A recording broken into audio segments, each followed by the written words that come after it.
जय जगन्नाथ। नमस्कार प्रिय दर्शक बंधु, मु संतोष कुमार दास आपण मानक मोर channel Maharshi astro and vastu research centre को स्वागत जनाउछि।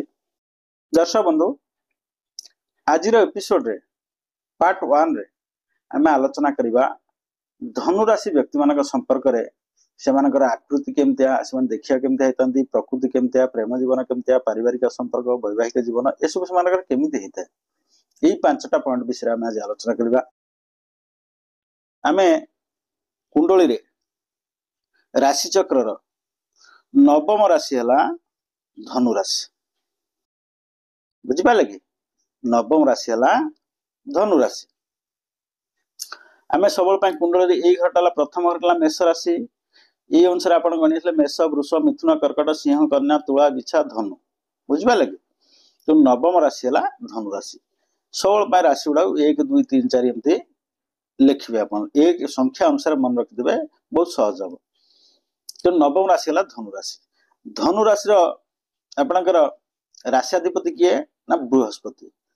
मु जो राशि मानकर अधिपति राशिधिपति किए सब कही कौ राशि अधिपति किए पूर्व एपिसोड मान सब कही। तेणु धनु राशि अधिपति हेले बृहस्पति। बुझिपारे कि तेणु धनु राशि व्यक्ति माने देखिया केमती होता माने आकृति केमतिया नहीं, ये आकृति स्वतंत्र आकृति। एमाने बहुत मोटा है, देखा मोटा है। आउ मुंड आंकर बड़, छाती गुड़ा चौड़ा चौड़ा, बेकटा बहुत मोटा, बड़ मुहटा बहुत बड़ है। कान आ दांत गुड़ा देखिए बड़ बड़, कान बहुत बड़ बड़ कान हो, दांत गुड़ा भी बड़ बड़ हो, नख गुड़ा एत सुंदर, नख गुड़ा असुंदर नख गुड़ा आंकर। बुझिपारे कि एते सुंदर नख नुह।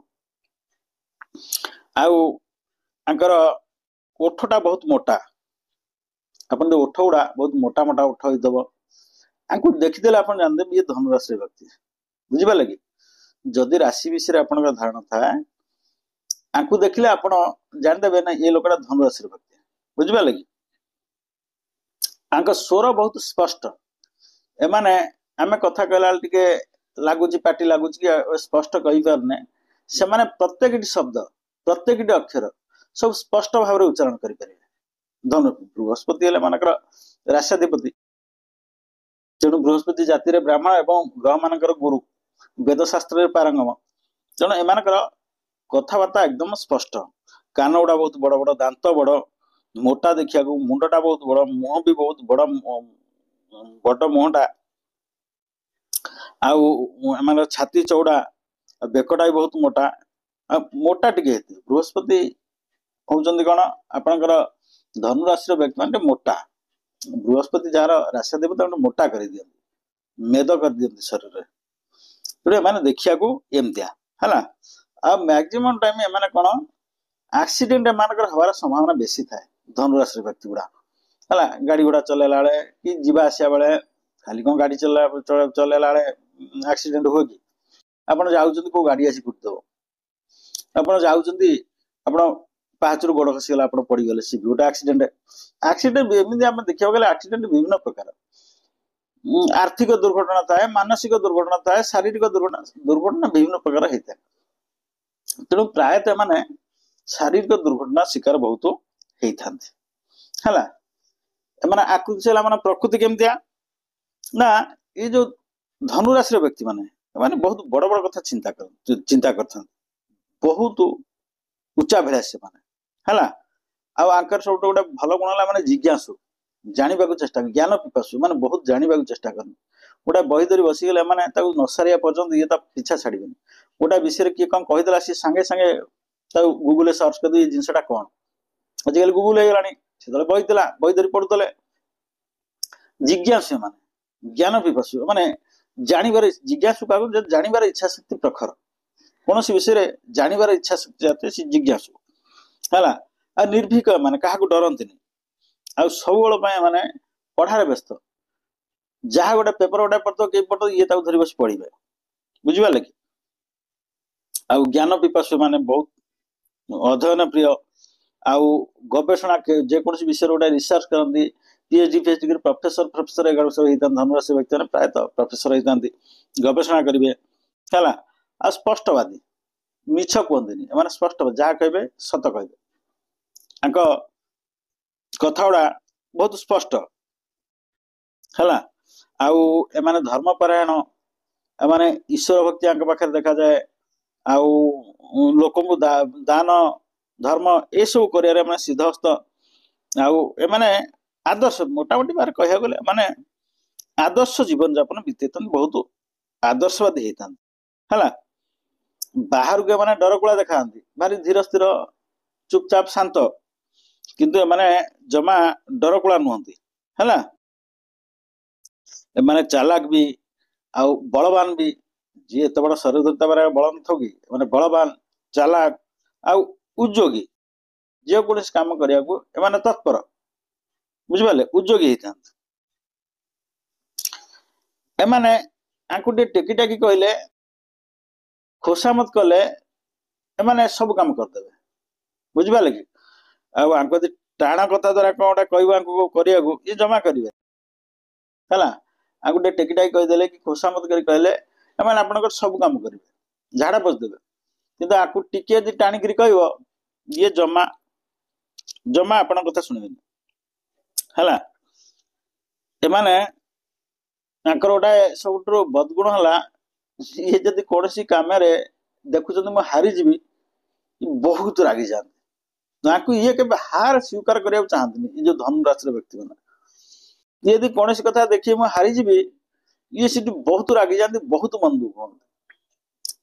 ରେଜଲ୍ଟ ଆଇଲା, ରେଜଲ୍ଟ ଇଏ ଦେଖିଲେ ଫାର୍ଷ୍ଟ କଥା ସେକେଣ୍ଡ ହେଇଯାଇଛନ୍ତି, ଥାର୍ଡ ହେଇଯାଇଛନ୍ତି, ଇଏ ବହୁତ ମନ ଦୁଃଖ କରିବେ, ସେଠି ବହୁତ ରାଗି। କାହିଁକି ସିଏ କେମିତି ଫାର୍ଷ୍ଟ ହେଲା, ମୁଁ ହବା କଥା, ସିଏ କେମିତି ଏତେ ନମ୍ବର ଆଇଲା, ମୋଠୁ ସେ ଜମା ଭଲ ପଡେନି, ଭଲ ମାର୍କ ରଖେନି, ଏମିତି ଇଏ ଜମା ସହିପାରିବେ, ନିଜର ହାରକୁ ଏମାନେ ସ୍ୱୀକାର କରିପାରିବେ ନାହିଁ। ତାଙ୍କ ପ୍ରକୃତି ହେଲା ଇୟା। ପ୍ରେମ ଭାବ ଏମାନଙ୍କର କେମିତିଆ, ଏମାନେ ଏଇ ଯୋଉ ଧନୁରାଶିର ବ୍ୟକ୍ତି ମାନେ, ଏମାନେ ସ୍ତ୍ରୈଣଜନ, ଗୋଟେ ଝିଅ ପାଖରେ ଏମାନେ ରହିବେନି, ଇଏ 10ଟା ଝିଅ ପାଖରେ ମୁହଁ ମାରିବେ, ବୁଝିପାରିଲେ। ଏଇ ଯୋଉ ଧନୁରାଶିର ବ୍ୟକ୍ତି ମାନେ ହେଲା, ଏମାନେ ସବୁବେଳ ପାଇଁ ପ୍ରେମ, ଭଲ ପାଇବା, ସ୍ନେହ ମମତାଠାରୁ ବେଶୀ ଶାରୀରିକ ସମ୍ପର୍କ ଉପରେ ବେଶୀ ଗୁରୁତ୍ୱ ଦେଇଥାନ୍ତି ଧନୁରାଶିର ବ୍ୟକ୍ତି ମାନେ ହେଲା। ଏଇ ଯୁଗରୁ ଏମାନଙ୍କର କଣ ହୁଏ, ପ୍ରାୟତଃ ପ୍ରେମ ଜୀବନ ଏମାନଙ୍କର ସଫଳ ହୁଏନି। ଯଦି ଜଣକ ଭଲ ପାଇବାର ସ୍ନେହ ମମତା କମ ରହିବ, ସ୍ନେହ ମମତା ରହିବନି, ତାହେଲେ ପ୍ରେମ ଆସି ଭଲ ପାଇବାଟା ଲଙ୍ଗ ଲାଷ୍ଟିଂ ହବ କେମିତି? ସେବା କାର୍ପଣ୍ୟ ପୁଣ୍ୟ ବଳେ କିମ୍ବା ଅସାଧ୍ୟ ମହି ତଳେ। ଯଦି ସେବା, ଜଣକୁ ଆମେ ସେବା ସ୍ନେହ ମମତା, ଆ ଦ୍ୱାରା କୋଉ ଜିନିଷ ନ ହେଇଛି, ହାତୀ ଭଳିଆ ଜନ୍ତୁ ସିଏ ବାନ୍ଧି ହେଇ ରହିଯାଉଛି, ତାକୁ ସ୍ନେହ ମମତା ଭଲ ପାଇବା ଦେଲେ ସିଏ ବି ବାନ୍ଧି ହେଇ ରହୁଛି, ଏତେ ବଡ ଜନ୍ତୁ ସିଏ। ତେଣୁ ଆଙ୍କ ପାରେ ସେଇଟା କମ ଦେଖାଯାଏ, ସ୍ନେହ ମମତା କମ ଦେଖାଯାଏ। ଏମାନେ ଶାରୀରିକ ସମ୍ପର୍କରୁ ବେଶୀ ଗୁରୁତ୍ୱ ଦିଅନ୍ତି, ସେଥିପାଇଁ କଣ ହୁଏ, ପ୍ରାୟତଃ ଏମାନଙ୍କର ପ୍ରେମ ଜୀବନ ସଫଳ ହୁଏ ନାହିଁ ହେଲା। ବହୁ ଜାଗାରେ ଏଇ ଯୋଉ ଜିନିଷ ହୁଏ, ଏମାନଙ୍କର ପ୍ରେମ ଜୀବନ ସକ୍ସେସ ହୁଏନି, ଭାଙ୍ଗିଯାଏ। ତେଣୁ ପ୍ରୌଢ଼ାବସ୍ଥା ପର୍ଯ୍ୟନ୍ତ ବି ଏମାନଙ୍କ ଦାମ୍ପତ୍ୟ ଜୀବନ ଜମା ସୁଖ ହୋଇନଥାଏ। କାହିଁକି ନା ଏମାନେ ତ ସବୁବେଳେ ପାଇଁ ସ୍ତ୍ରୀ କି ଛାଡିକି ଅଲଗା ଆଡେ ଏମାନଙ୍କର ମୁଣ୍ଡ ରହିଲା, ଏମାନେ ପରକୀୟା ପ୍ରୀତିରେ ଲିପ୍ତ ରହିଲେ। ତେଣୁ ଦାମ୍ପତ୍ୟ ଜୀବନ ସୁଖ ଆସିବ କୋଉଠୁ ହେଲା। ତେଣୁ ସବୁବେଳ ପାଇଁ ନା ଏମାନେ, ଆଉ ଗୋଟେ ଆଙ୍କର ବଦଗୁଣ ହଉଛି, ଏମାନେ ପ୍ରେମ ଜୀବନରେ ଯୁକ୍ତି ତର୍କ କରିବାକୁ, ଇଏ କହିବେ ମୁଁ ଯାହା ଜାଣି ଠିକ, ମୁଁ ଯାହା କୋଠି, ମାନେ ଜ୍ଞାନୀ ଲୋକ ନିଶ୍ଚିତ ଭାବରେ ବହୁତ ପଢାପଢି କରିଥାନ୍ତି, ବହୁତ ଜ୍ଞାନର ଅଧିକାରୀ। ତେଣୁ ସେଇ ଜ୍ଞାନଟାକୁ, ଭୁଲ ଜ୍ଞାନଟାକୁ ଇଏ ଯାହା କହିଦେଇଛନ୍ତି ଭୁଲ ହେଇଥିବ, ସେ ସେଇ ଜିଦିରେ ଅଟଳ ରହନ୍ତି। ଆ ଦ୍ୱାରା କଣ ହୁଏ, ଏମାନଙ୍କ ପ୍ରେମ ଜୀବନଟା ସଫଳ ହୁଏ ନାହିଁ, ବୁଝିପାରିଲେ କି। ତେଣୁ ପ୍ରେମ ଜୀବନ ହେଲା ଆଙ୍କ ପାରିବାରିକ ସମ୍ପର୍କ କେମିତିଆ ରୁହେ ନା, ଏମାନେ ଯୋଉ ଆମର ଧନୁରାଶିର ବ୍ୟକ୍ତି ମାନେ, ଏମାନେ ଶୃଙ୍ଖଳିତ, ବୁଝିପାରିଲେ କି। ଆଉ ଭଲ ବୁଦ୍ଧି ଏମାନଙ୍କର, ଶୃଙ୍ଖଳିତ ସୁବୁଦ୍ଧିଯୁକ୍ତ, ଆମର ବିବେକ ବହୁତ ବଢିଆ। ଆଉ ପରିବେଶ ପ୍ରତି ଏମାନେ ପରିବେଶକୁ ବହୁତ ଭଲ ପାଆନ୍ତି, ପରିବେଶ ପ୍ରତି ବି ସଚେତନ ଥାନ୍ତି ହେଲା। ଆଉ ଆଙ୍କର ଗୋଟେ ଏଇ ଯୋଉ ବଦଗୁଣ ହେଲା, ଏଇ ଯୋଉ ଏମାନେ କଣ କରନ୍ତି, ନିଜର ଜ୍ଞାତି କୁଟୁମ୍ବ ବା ନିଜର ପରିବାରକୁ ନ ପଚାରି ବାହାର ଲୋକଙ୍କୁ ବେଶୀ ସାହାଯ୍ୟ ସହଯୋଗ କରିଥାନ୍ତି, ବାହାର ଲୋକଙ୍କୁ ବେଶୀ ଦେଖିଥାନ୍ତି, ବୁଝିଲେ। ସେଥିପାଇଁ ଆଙ୍କର କଣ ହୁଏ, ପାରିବାରିକ ଜୀବନରେ ପ୍ରାୟତଃ ପରିବାର ଲୋକଙ୍କ ସାଙ୍ଗରେ ପଡେନି।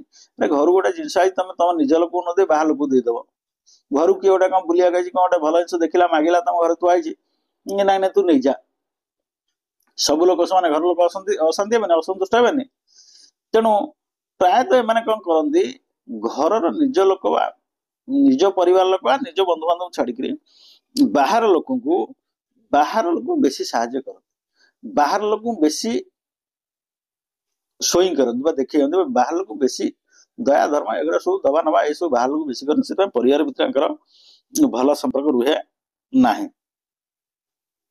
तेणु एमानकर जीवन यौवनावस्था पर प्रौढ़ावस्था एमानकर प्रायतः कौन हुए पारिवारिक सुख शांति आसे जो सुख शांति दरकार से ना जो सुख शांति जो यौवनावस्था सरी बुढ़ा बुढ़ी हो प्रौढ़ावस्था जो बुढ़ा बुढ़ी हमार पूर्व अवस्था को प्रौढ़ावस्था कहते बाल्यावस्था शैशव बाल्य कैशोर यौवन प्रौढ़ वार्धक्य बुझे कि शैशव कैशोर यौवन प्रौढ़ वृद्धावस्था आम लाइफ देखो गोटे यहाँ टफ एज यहाँ यौवन यौवन फास्ट है कौन आपणकर शैशव अवस्था आपण देखो शैशव अवस्था वार्धक्य अवस्था दीटा पारालाल छोट छुआटा तो जन्म हो चित हो जन्मला पेटे थाए ना आठे थाए चित शोब जो मनुष्य शेष अवस्था से चित शोता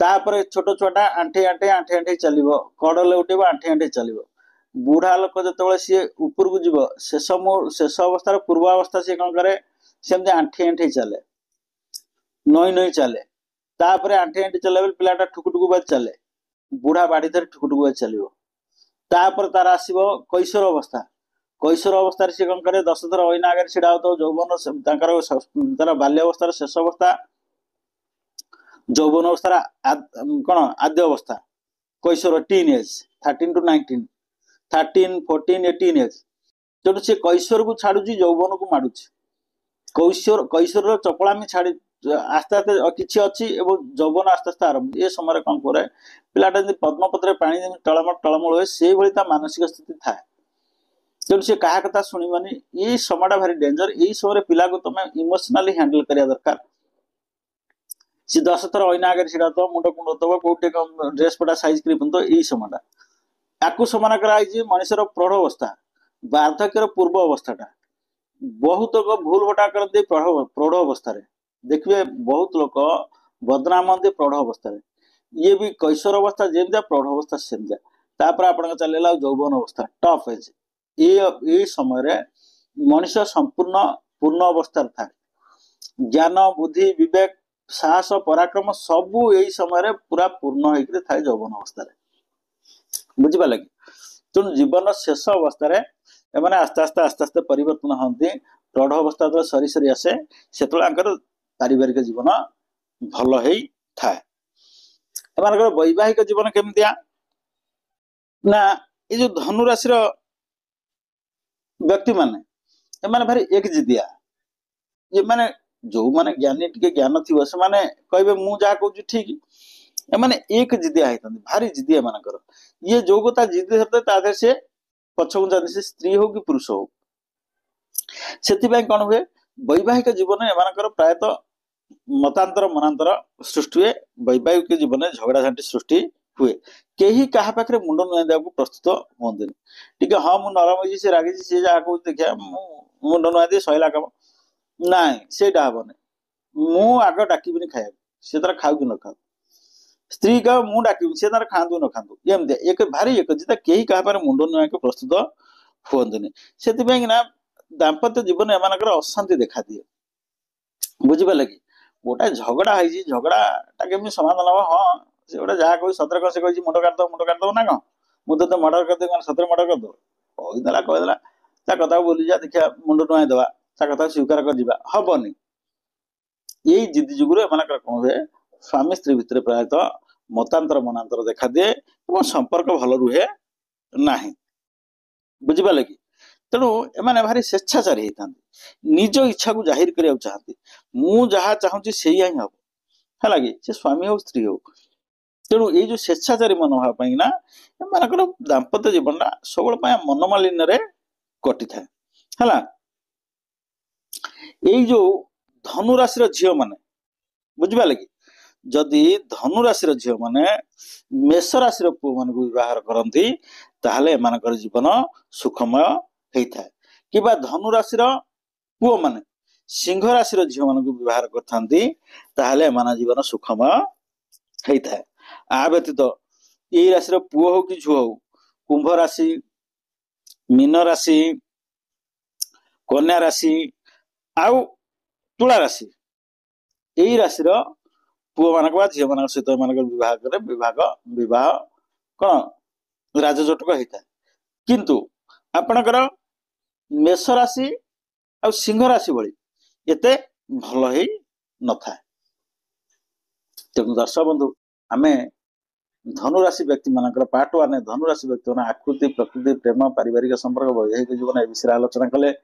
पार्ट 2 रे आमे आलोचना करिबा एमानक बंधुत्व जीवन केमतिया वृत्ति कौन एमाने करंती बा को संस्था रे चाकरी करते को व्यवसाय करथन से विषय आलोचना करे। आर्थिक अवस्था माने केमति रे मंद गुण खराब गुण सब कौन से सब विषय निहाती जानिया दरकार। रोग वैराग कौन सब होता है शुभ बार घात बार एमानकर कौन से विषय आलोचना करिबा।